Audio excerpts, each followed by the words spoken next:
मेरा नाम स्नेहा है। आज कई सालों बाद मैं अपने घर जा रही थी, हमेशा हमेशा के लिए। मैं अपनी भाभीयों के साथ रहना चाहती थी, अपने माता पिता के साथ रहना चाहती थी, अपने भाइयों के साथ वक्त गुजारना चाहती थी।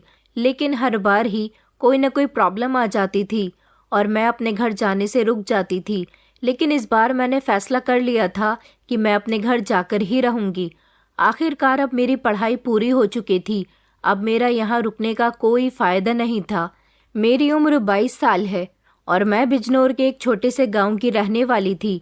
लेकिन अपने गांव में ही रहकर इंटर तक पढ़ाई कंप्लीट करने के बाद मैं गांव से शहर आ गई थी ताकि यहाँ अपनी पढ़ाई कंप्लीट कर सकूं। मैं आगे और पढ़ना चाहती थी, मगर मुझे अपनी एजुकेशन कंप्लीट करने के लिए अपने परिवार से दूर रहना पड़ रहा था, जो कि मैं बिल्कुल भी नहीं चाहती थी। मैं चाहती थी कि मैं हमेशा अपने परिवार के साथ रहूं, अपने माता पिता के पास रहूं। मेरा सारा बचपन जिन माता पिता के साथ गुजरा, उनसे मैं सिर्फ अपनी शिक्षा की वजह से दूर हो गई थी। वैसे तो मैं पढ़ लिख कर कोई नौकरी नहीं करना चाहती थी, सिर्फ मुझे पढ़ने का शौक था। और मेरा ये शौक पूरा करने के लिए मेरे माता पिता और भाइयों ने मेरा पूरा साथ दिया था। मैं 2 भाइयों की इकलौती बहन थी। सबसे बड़े भैया का नाम मोहित और छोटे भैया का नाम अंगद था।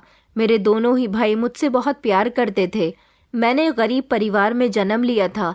बचपन से ही मैंने अपने घर में गरीबी देखी थी। जब मैं बहुत छोटी थी तब मेरे दोनों भाई मेहनत मजदूरी किया करते थे। पापा भी काम पर जाया करते थे। फिर धीरे धीरे मेरे भाई बड़े हुए। उन्होंने फैक्ट्री में नौकरी करनी शुरू कर दी। वहाँ उनको अच्छी सैलरी मिलने लगी। मम्मी दोनों ही भाइयों से हमेशा एक ही बात कहती थी कि पैसे कम हैं, पैसे ज़्यादा लेकर आया करो। मैंने हमेशा ये बात नोटिस की थी कि मम्मी दोनों भाइयों को ही ये बात जताती रहती थी कि हमें ज़्यादा पैसों की ज़रूरत है। वो उनको ही घर की परेशानियों के बारे में बताती रहती थी। कभी उन्होंने पापा पर काम का प्रेशर नहीं डाला था। पापा का मन करता तो वो काम कर लिया करते थे और उनका मन नहीं करता तो वो काम नहीं करते थे। और ना ही कभी माँ ने पापा से घर की ज़रूरत के बारे में कुछ भी कहा था। दोनों पति पत्नी एक दूसरे के साथ बहुत खुश रहते थे। बचपन से ही मैंने अपने दोनों भाइयों को मेहनत मजदूरी करते हुए देखा था। उन दोनों के कपड़े हमेशा मजदूरी करने की वजह से गंदगी से भरे रहते थे और उनका शरीर रात को थकान से चूर होता था। सो जाने के बाद उनको होश भी नहीं आता था और सुबह सवेरे थकान की वजह से उनकी ढंग से आंख नहीं खुलती थी। मैंने देखा था कि मैं घर में इधर उधर खेलती फिरती थी। मेरे दोनों भाइयों की उम्र ज्यादा नहीं थी। मम्मी पापा ने उनको कम उम्र से ही काम पर डाल दिया था। गरीब होने की वजह से वो दोनों शिक्षा हासिल नहीं कर सके थे। लेकिन मैं सबकी लाडली थी। मैं जैसा कहती मेरे माता पिता भी वैसा ही किया करते थे। मैं जैसे जैसे बड़ी हुई तो मेरा एडमिशन स्कूल में करवा दिया गया था। हमारे घर का चूल्हा मेरे दोनों भाइयों की कमाई से चलता था। वो जितना पैसा कमा कर लाते थे वो सारा ही पैसा मम्मी अपने हाथ में ले लिया करती थी। मैंने देखा था कि दोनों भैया में से कभी किसी को बुखार भी आ जाता या किसी के कहीं तकलीफ भी होती थी तो मम्मी पापा उनको आराम नहीं करने देते थे, बल्कि सुबह सवेरे ही उन्हें उठाकर काम पर भेज दिया करते थे। इसी तरह से वक्त गुजरता गया। हम तीनों भाई बहन जवान हो गए। मेरे भाइयों ने कम उम्र से ही काम किया था, इसलिए वो हर तरह के काम में बिल्कुल परफेक्ट हो गए थे।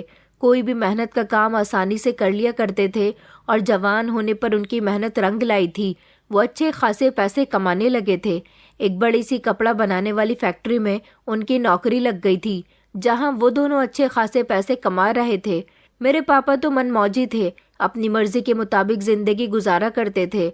जब मैं घर पर होती थी तो मैं मम्मी से कहती थी कि मम्मी पापा क्यों कोई काम नहीं करते, देखो ना दोनों भैया काम कर करके कितने थक जाते हैं। मम्मी कहती थी कि बेटा तुम तो जानती हो कि तुम्हारे पापा से ज्यादा काम नहीं होता। तुम्हारे पापा जितना काम करते हैं उतने पैसे ले आते हैं।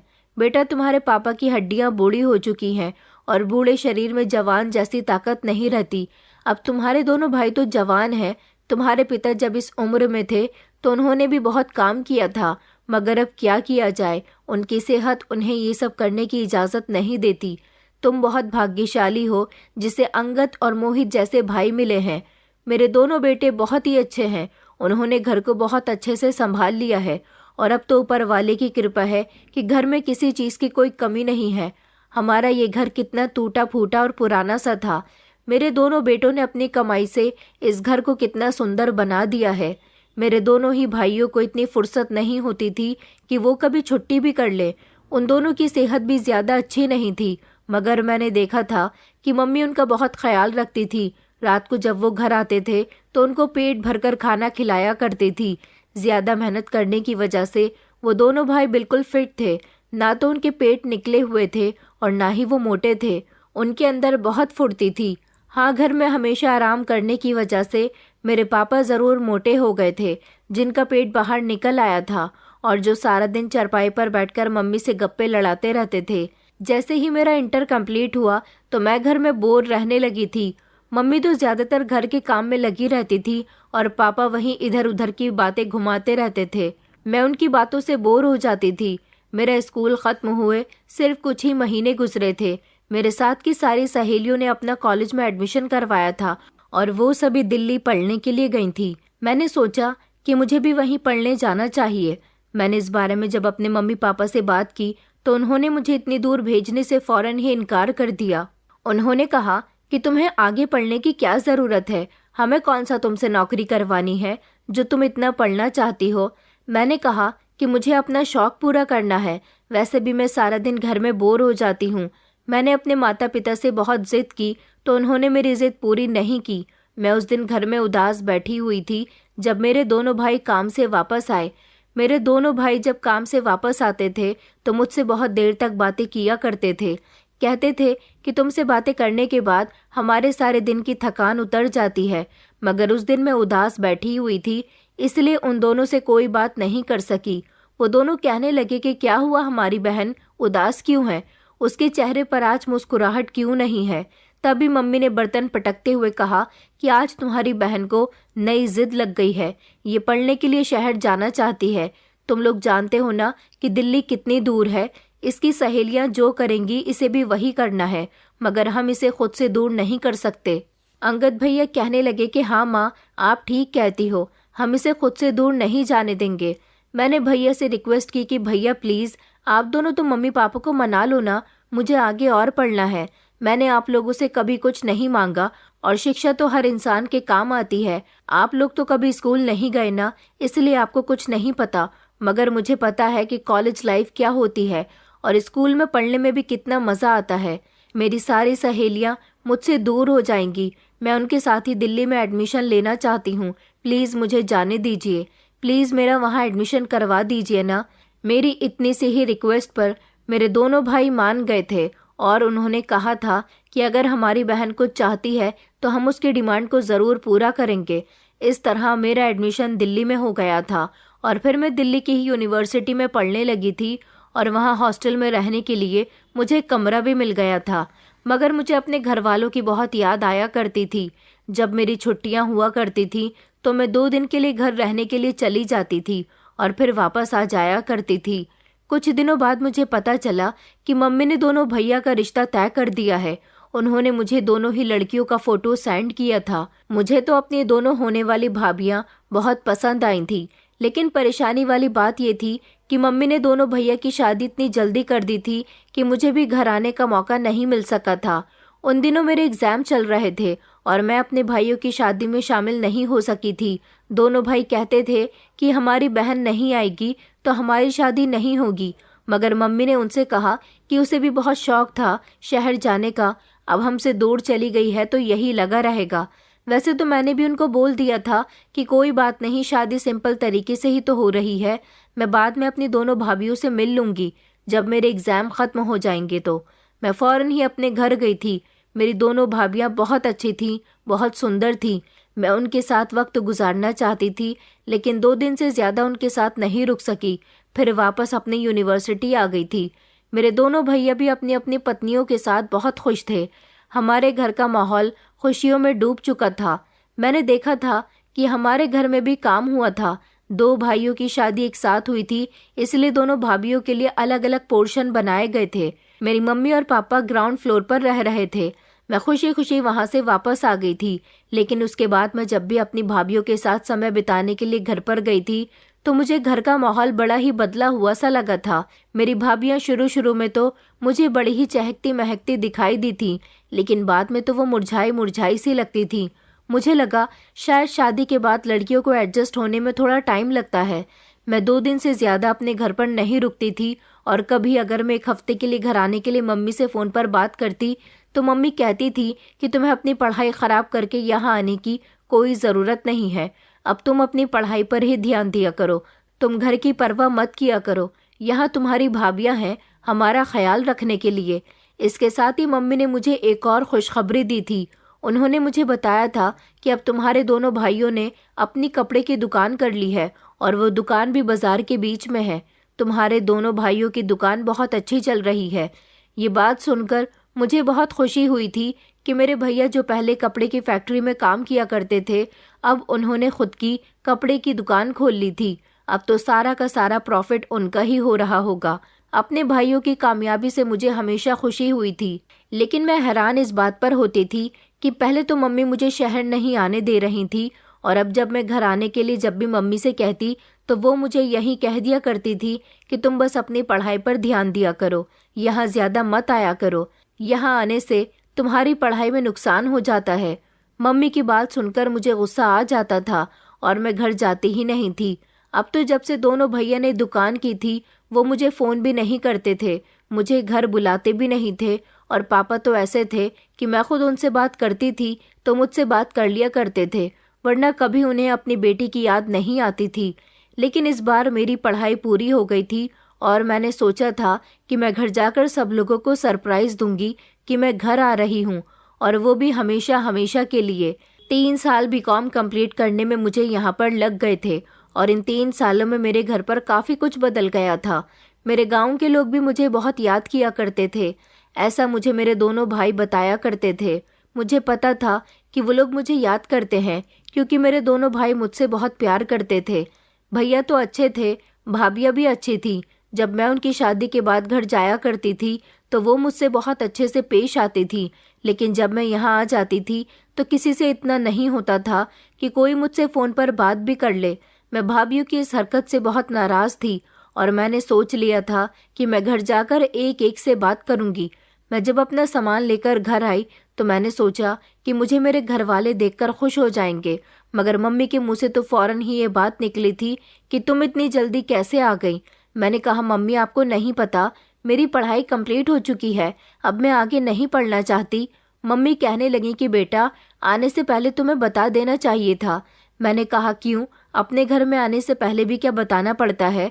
पापा कहने लगे, अरे मेरी बेटी को क्यों तंग कर रही हो, अब वो आ गई है ना, बस तुम ध्यान रखना। ये बात पापा ने माँ की तरफ देखते हुए कही थी। मैंने फौरन ही पापा की तरफ देखा और कहा कि किस बात का ध्यान रखना है पापा?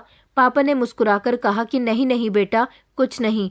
इतने में ही माँ ने मेरी छोटी भाभी नव्या को आवाज़ लगाई, अरे छोटी बहू जल्दी से आकर देखो कौन आया है, पानी लेकर आओ, तुम्हारी नंद आई है। नव्या भाभी ट्रे में पानी लेकर धीमे धीमे कदमों से चलती हुई मेरी तरफ आई थी। उन्होंने मुझे पानी दिया। उनको देखकर मुझे ऐसा लग रहा था जैसे बेचारी न जाने कब से बीमार हैं। मैंने कहा, भाभी आप इतना धीरे क्यों चल रही हो, क्या आपकी तबीयत ठीक नहीं है?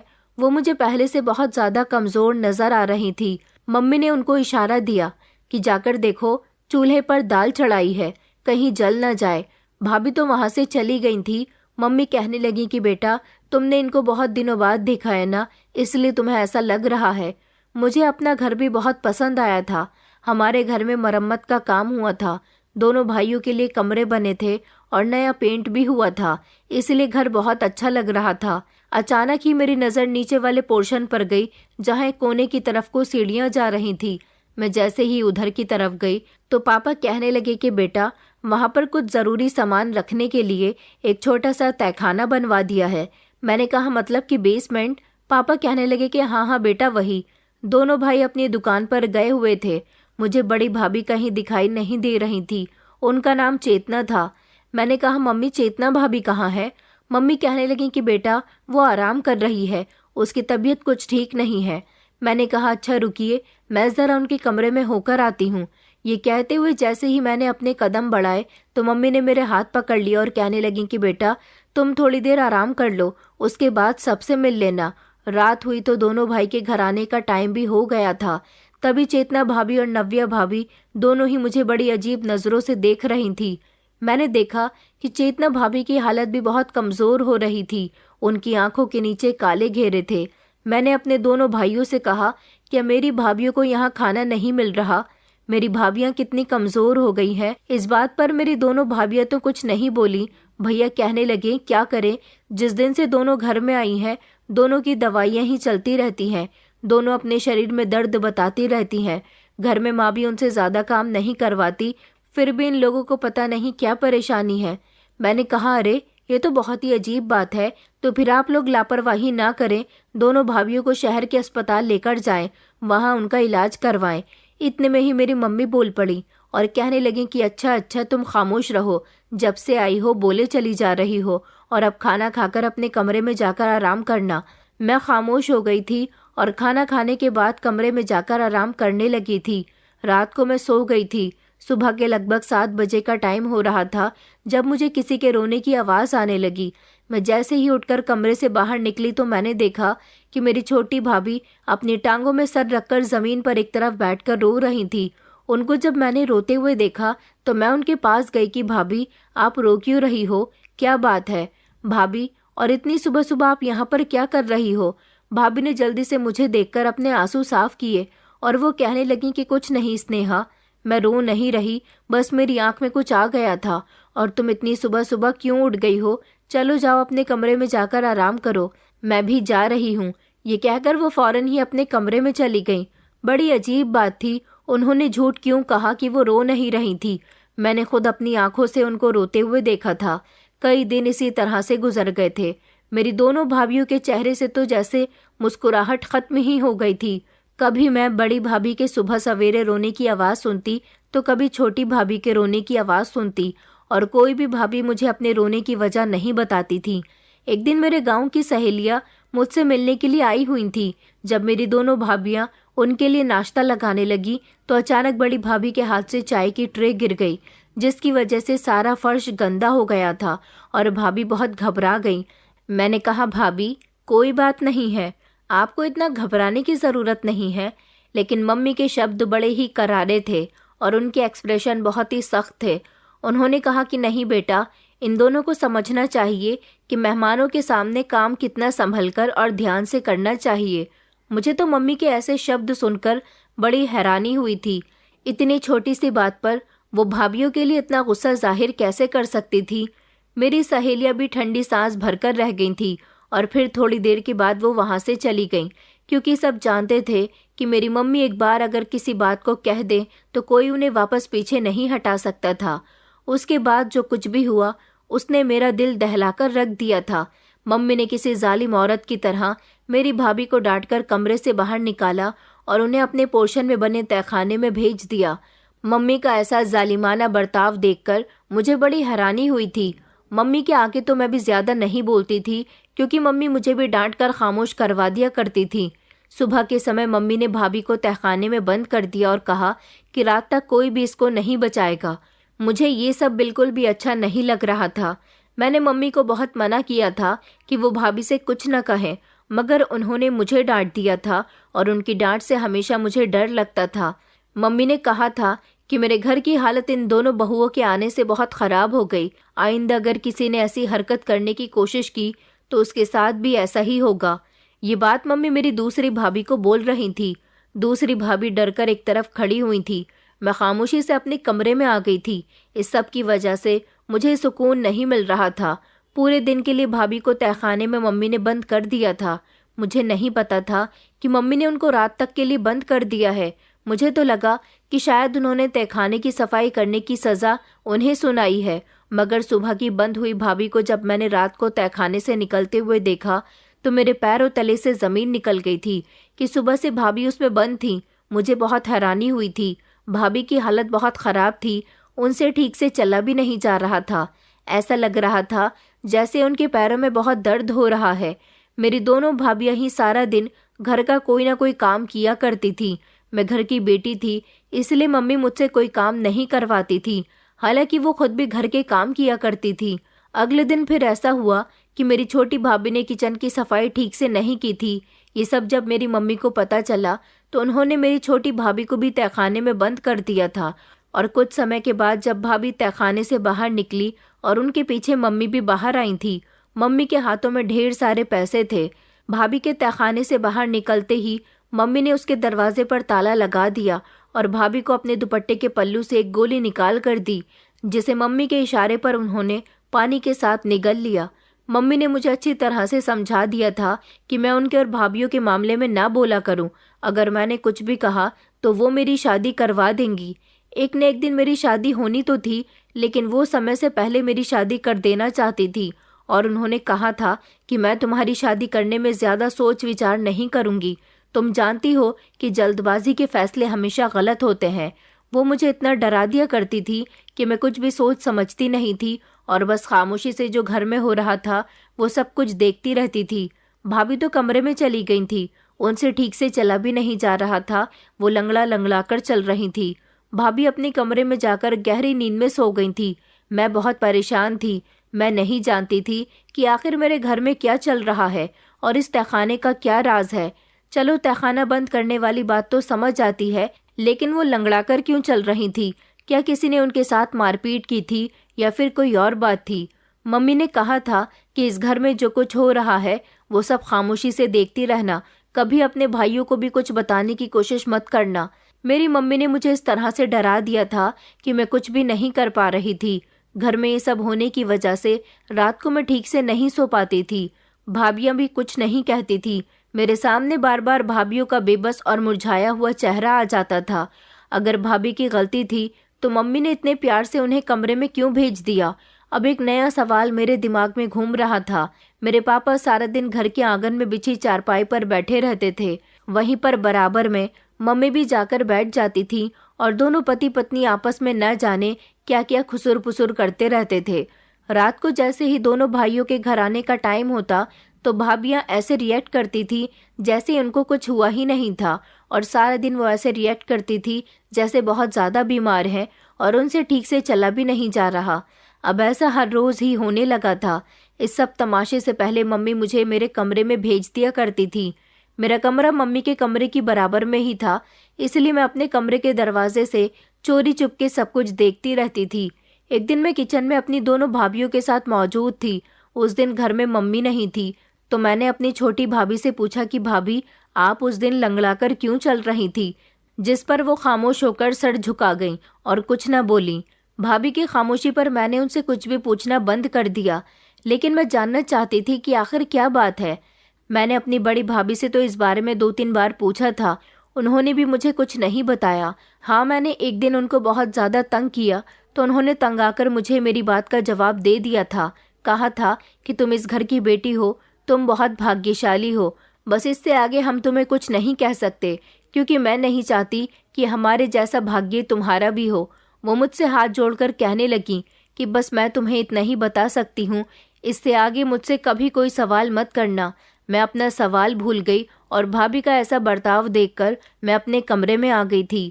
बार बार दिल में यही बात आ रही थी कि मैंने तो भाभी से यही पूछा था कि आप लोग लंगलाकर क्यों चलती हो? आखिर तहखाने में बंद करने के बाद आपको ऐसी भी कौन सी सज़ा देती है मम्मी? लेकिन मुझे तो दोनों ही भाभियों में से किसी ने भी कोई ढंग का जवाब नहीं दिया था। मेरी मम्मी के एक इशारे पर वो दोनों खड़ी हो जाती हैं और बैठ जाती हैं। अब मम्मी रोज़ ही उन दोनों के कामों में कोई ना कोई कमी निकाला करती थी।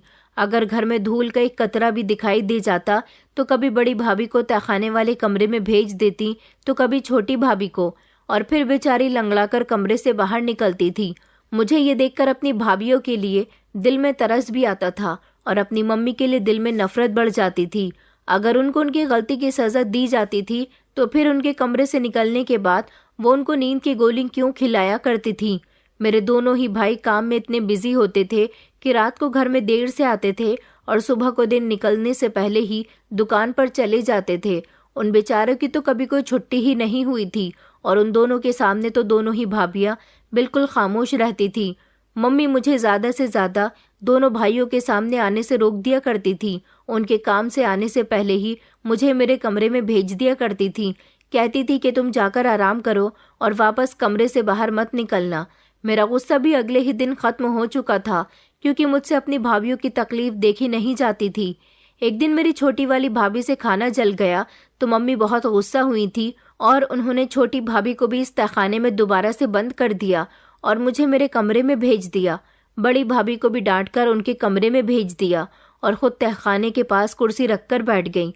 मैं ये सब देख देख कर सोच में पड़ गई थी कि आखिर क्या माजरा है, ये सब हमारे घर में क्या हो रहा है। मैं थोड़ी देर बाद जब अपने कमरे से बाहर निकली तो मैंने देखा कि भाभी जमीन पर बैठकर फूट फूट कर रो रही थी। मुझे लगा कि शायद उनकी टांग में दर्द हो रहा होगा, क्योंकि वो अपनी टांग पकड़े हुए बैठी थी और बुरी तरह से रो रही थी। मैं घबरा गई कि भाभी को कहीं ज्यादा दर्द न हो रहा हो। वैसे भी दोनों भाई काम पर थे, भाभी को डॉक्टर के यहाँ कौन लेकर जाएगा। मैंने कहा, भाभी क्या हुआ है, दर्द हो रहा है आपके? मुझे अपना मोबाइल दे दीजिए, मैं अभी भैया को बुलाती हूँ। भाभी ने पहले तो मुझे कोई जवाब नहीं दिया, लेकिन जैसे ही मैंने भैया को बुलाने की बात की तो वो चौंक गईं और जल्दी से उन्होंने अपने आंसू पोंछ लिए। कुछ ऐसी ही कंडीशन मैंने अपनी एक बार बड़ी भाभी की भी देखी थी। भाभी कहने लगी कि नहीं, किसी को मत बुलाना, मेरे दर्द नहीं हो रहा, मैं किसी और वजह से रो रही हूँ। ये बात सुनकर तो मैं जानना ही चाहती थी कि आखिर बात क्या है। मैंने कहा, भाभी तो फिर कौन सी बात है? मुझे लग रहा था कि आज भाभी मुझे सब कुछ बता देंगी, तभी मैं इतनी जोश में थी, मगर ऐसा नहीं हुआ। भाभी ने मेरी उम्मीदों पर पानी फेर दिया और मुझे कुछ भी नहीं बताया। वो सिर्फ इतना कहने लगी कि ऊपर वाला तुम्हारा भाग्य अच्छा करे, कभी तुम्हें ससुराल में ऐसा दुख न झेलना पड़े जैसा हम झेल रहे हैं, और ससुराल में काम इतने अच्छे से करना कि कभी तुम्हारे साथ कोई सजा न दे सके।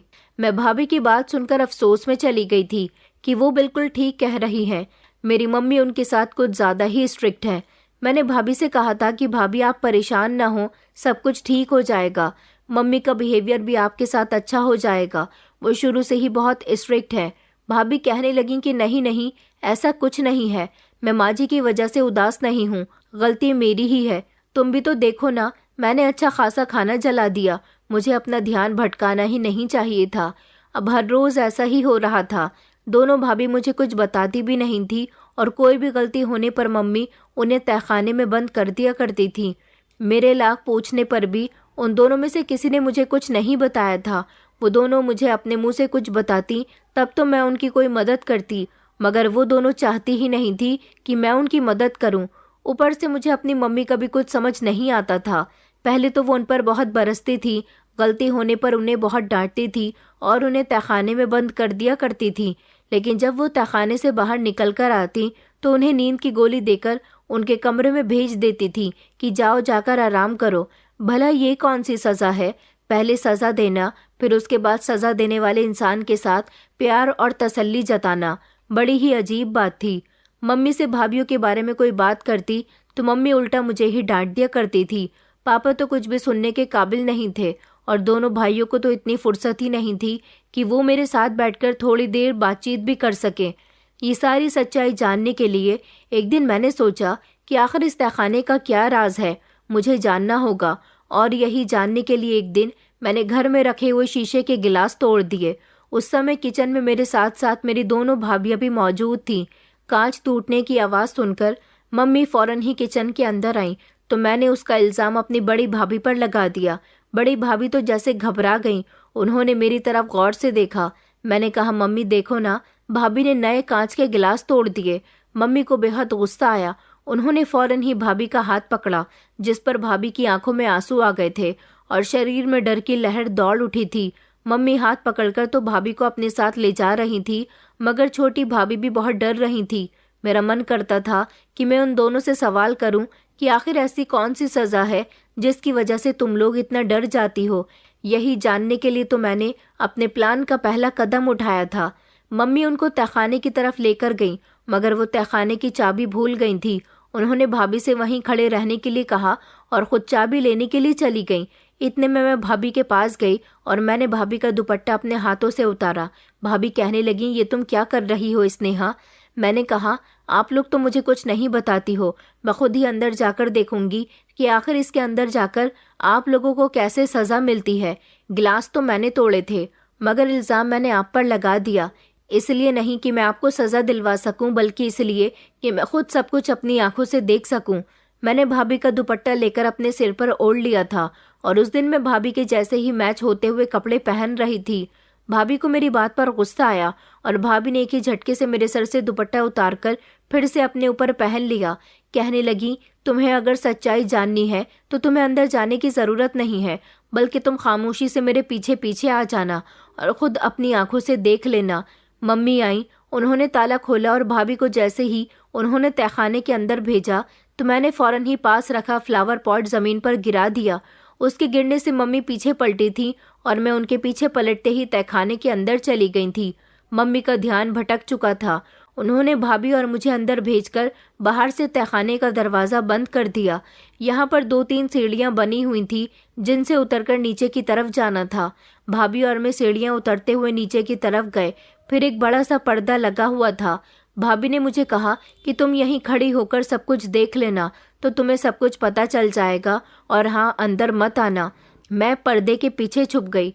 भाभी के अंदर जाते ही मेरी जान निकल गई। वहां पर लगा दरवाज़ा एक तरफ को सरकने लगा।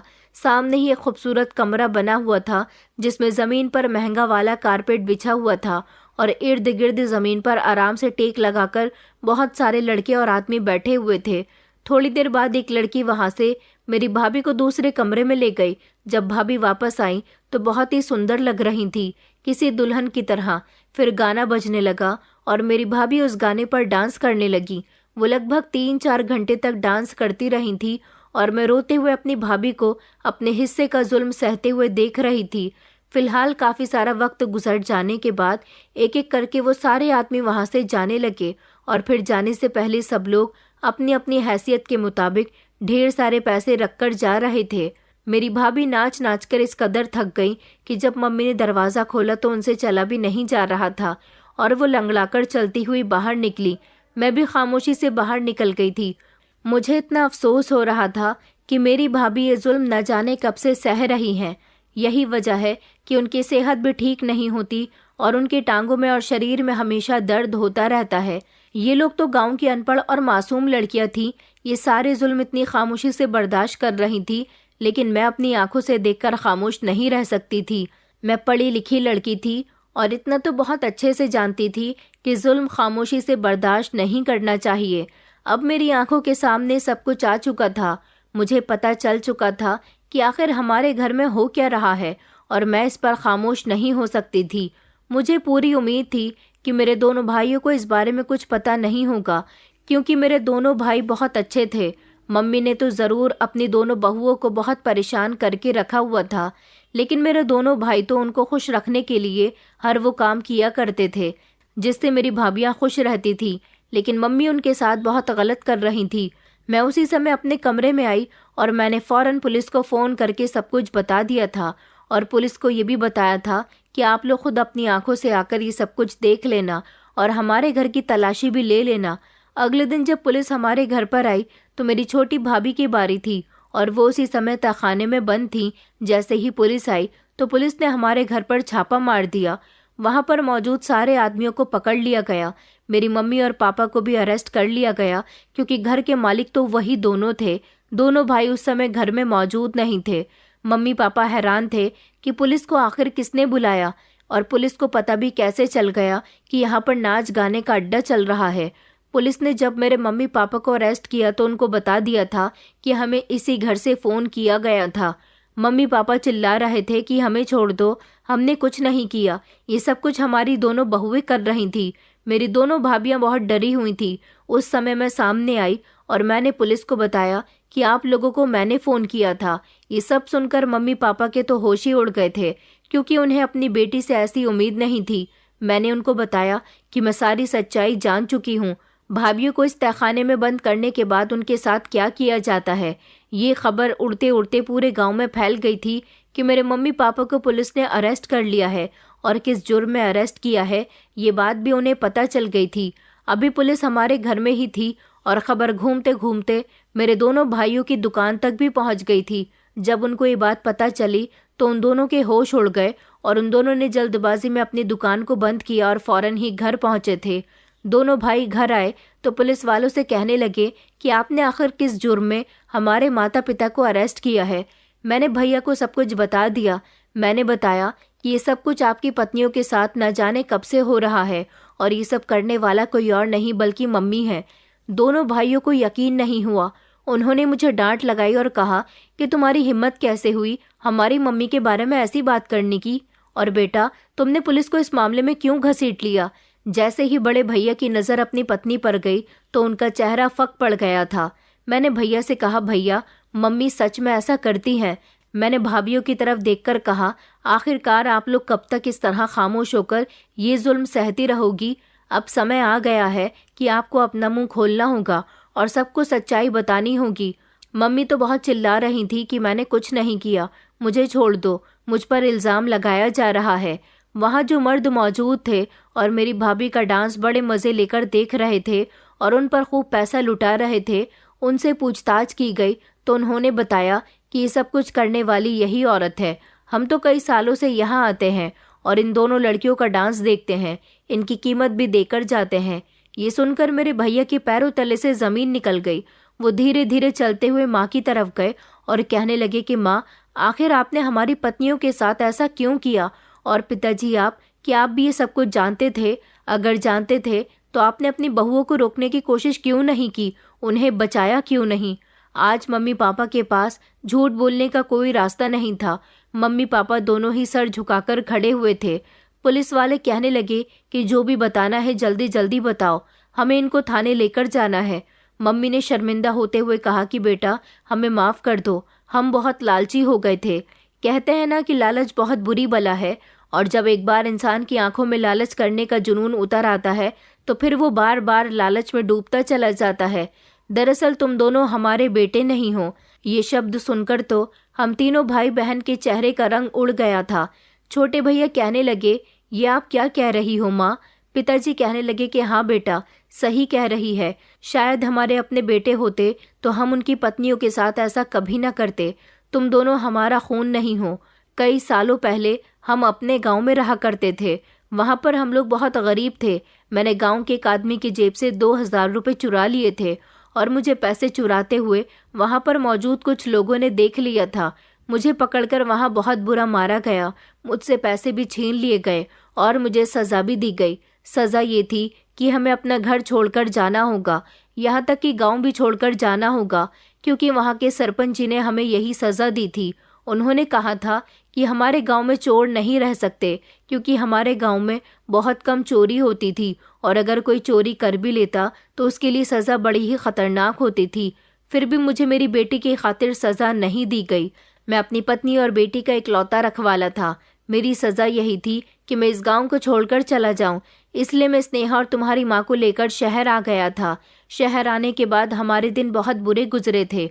हम लोग सड़कों पर सो रहे थे, हमारे पास रहने का कहीं ठिकाना नहीं था। एक दिन हम सड़क के किनारे बैठे हुए थे जब मुझे लगभग 5 या 6 साल के 2 बच्चे मिले जो सड़क पर खड़े भीख मांग रहे थे। वो भीख मांगते मांगते हमारे बराबर में आकर बैठ गए और हमसे खाना मांगने लगे। हमारे पास तो खुद खाने के लाले पड़े हुए थे। हम लोग भंडारे से खाना मांग मांग कर खा रहे थे। वो दोनों हमारे साथ आ गए। हमने उन दोनों से पैसे मांगे तो उन्होंने अपने सारे पैसे हमें दे दिए और बदले में हमसे खाना मांगा। भंडारे में जाकर हमने उन्हें खाना लाकर दे दिया।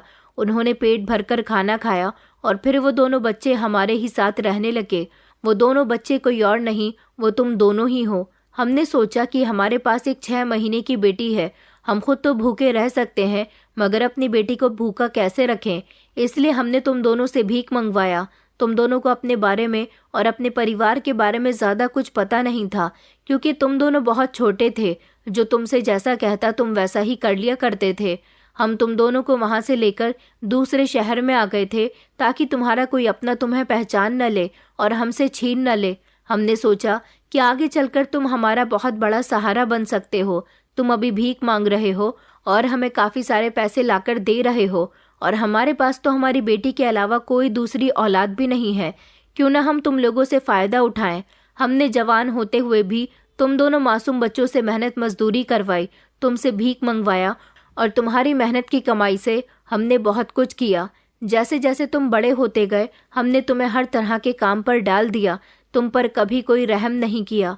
तुम पर मेहनत का लोड इतना ज़्यादा डाल दिया कि सिर्फ हमें अपना ही फ़ायदा दिखाई देने लगा। नौकरी तो मैं भी करता था, लेकिन बहुत कम पैसे कमाया करता था। वक्त गुजरता रहा, हम लोग किराए के मकान में रहने लगे। तुमने अपनी मेहनत से और हमें अपने माता पिता समझकर हमारे लिए बहुत कुछ किया, और फिर एक दिन तुम जवान हो गए, हमने तुम्हारी शादियां भी कर दी। तुम्हें यही लगा कि हम तुम्हारे माता पिता हैं और हमारी बेटी तुम्हारी बहन है। अपने रिश्तों को निभाने की खातिर तुम लोगों ने वही किया जो हम तुमसे कहते रहे, मगर जब हमने तुम्हारी शादी कर दी तो तुम्हारी माँ को ये आइडिया आया कि क्यों ना अभी तक तो हम तुम दोनों से फ़ायदा लेते आए हैं, शादी के बाद हम तुम्हारी पत्नियों से भी फ़ायदा ले। इसलिए हमने तुम्हारे ही कमाए गए पैसों से घर में एक तहखाना बनवाया और आसपास के बिगड़े हुए अमीर लोगों को इनवाइट किया कि हमारे यहाँ लड़कियों का डांस होता है, मगर ये डांस देखने के लिए तुम्हें ढेर सारे पैसे देने होंगे। और फिर ये नाच गाने की महफिल चलने लगी। मम्मी खामोश थी, जो अब बोल पड़ी थी। कहने लगी कि तुम्हारी पत्नियां तो तुमसे भी ज्यादा पैसे लेकर आती थीं। बस इसी लालच की वजह से मैं बहुओं के साथ ये सब कुछ करती आ रही थी। इन दोनों ने कई बार कोशिश की कि तुम्हें बता दें, मगर मैंने इन दोनों को डरा दिया था कि अगर अपने पतियों को कुछ भी बताने की कोशिश की तो अच्छा नहीं होगा। ये बात कहकर मम्मी और पापा दोनों खामोश हो गए थे, मगर ये सब कुछ सुनकर मेरे दोनों भाइयों के पैरों तले से जमीन निकल गई थी। वो दोनों रोने लगे, उनकी आंखों में आंसू आ गए थे। उन्होंने कहा कि आखिर आप लोगों ने हमारे साथ ऐसा क्यों किया। उन्होंने खुद पुलिस से कहा कि आप इन दोनों को यहाँ से ले जा सकते हो, क्योंकि हमारे पास कहने के लिए अब कुछ भी नहीं है। हम सब लोग वहाँ खड़े होकर फूट फूट कर रो रहे थे। मम्मी और पापा चिल्ला चिल्ला कर कह रहे थे कि बेटा हमें बचा लो, लेकिन हम में से कोई भी नहीं बोला और पुलिस उनको ले गई। मम्मी पापा के जाने के बाद घर का माहौल ऐसा हो गया था जैसे हमारे घर में किसी की मौत हो गई है।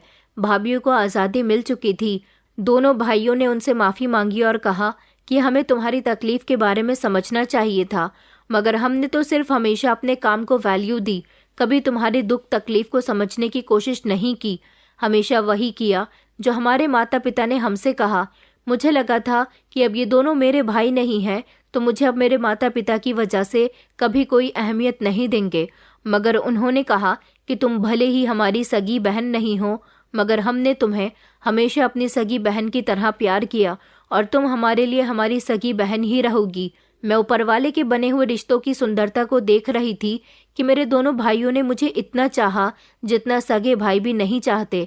मेरे माता पिता ने बहुत गलत किया था इन लोगों के साथ। कुछ दिन तक तो हम लोग यही सोचकर खामोश रहे कि पता नहीं जेल में मम्मी पापा के साथ क्या हो रहा होगा। कुछ दिन गुजरने के बाद बड़े भैया ने कहा कि मैं अपना केस वापस लेना चाहता हूँ। अंगद भैया कहने लगे, मगर भैया ये आप क्या कर रहे हो? उन दोनों पति पत्नी ने हमारे साथ जो किया वो बिल्कुल भी ठीक नहीं है। उनको उनके किए की सज़ा मिलनी चाहिए। बड़े भैया कहने लगे कि उनको उनके किए की सज़ा मिल चुकी है, क्योंकि वो काफ़ी दिनों से जेल में है। जेल में उनको उनके किए की सज़ा मिल गई होगी, लेकिन ज़रा दिमाग से सोचो, अगर हम सारी ज़िंदगी सड़कों पर भीख मांगते रहते तो शायद आज हमारा कोई फ्यूचर ना होता। आज हम अपने पैरों पर खड़े हैं, मेहनत से पैसा कमाते हैं, हमारा अपना घर है। शायद भीख मांग कर हमारे पास ये सब कुछ न होता। उन्होंने भले ही हमें लालच में अपने साथ रखा, लेकिन हमें पाला पोसा, हमारी सेवा की, हमारा ख्याल रखा। इससे बढ़कर हमारे लिए कुछ भी नहीं है। ये बात तो भैया बिल्कुल ठीक कह रहे थे।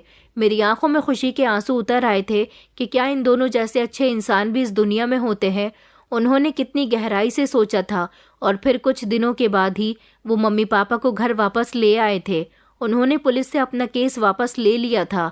मम्मी पापा जब घर आए तो बहुत शर्मिंदा हो रहे थे। उन्होंने घर के सारे ही लोगों से माफ़ी मांगी थी। उन्होंने कहा था कि वो आइंदा ऐसी कभी कोई गलती नहीं करेंगे। जो कर चुके हैं वो सब नादानी में किया, लालच में किया, लेकिन अब उन्हें रिश्तों की अहमियत हो गई है।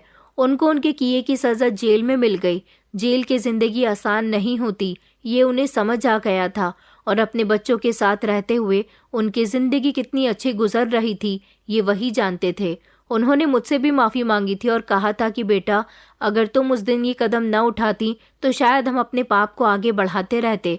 मैंने अपने मम्मी पापा को माफ़ कर दिया था और साथ ही मेरे भैया भाभी ने भी। मेरी भाभियाँ अभी खुशहाल ज़िंदगी गुजार रही हैं। मेरी भाभियों को शुरू में ही ये बात अपने पतियों को बता देनी चाहिए थी, मगर मेरी मम्मी ने उनको मजबूर कर दिया था। अगर वो मेरी तरह समझदारी से कोई कदम उठाती तो शायद इतने समय तक उन्हें ये तकलीफ़ न झेलनी पड़ती। हम सब लोग एक ही परिवार की तरह एक दूसरे के साथ रहते हैं। मम्मी पापा अब दोनों भाइयों को बहुत प्यार करते हैं। उनको उनकी अहमियत समझ आ गई और मेरे दोनों भाइयों ने मिलकर मेरी भी शादी एक अच्छे परिवार में कर दी। मैं अपनी ससुराल में बहुत खुश हूँ। मेरी भाभियाँ भी बहुत खुश हैं और अब वो अपनी ज़िंदगी सुकून से जी रही हैं। दोस्तों, उम्मीद करती हूँ आपको हमारी कहानी पसंद आई होगी। कहानी पसंद आई है तो वीडियो को लाइक करें, चैनल पर नए हैं तो चैनल को सब्सक्राइब करें और हाँ, नोटिफिकेशन बेल को ज़रूर दबाएं ताकि अगली अपडेट सबसे पहले आपको मिले।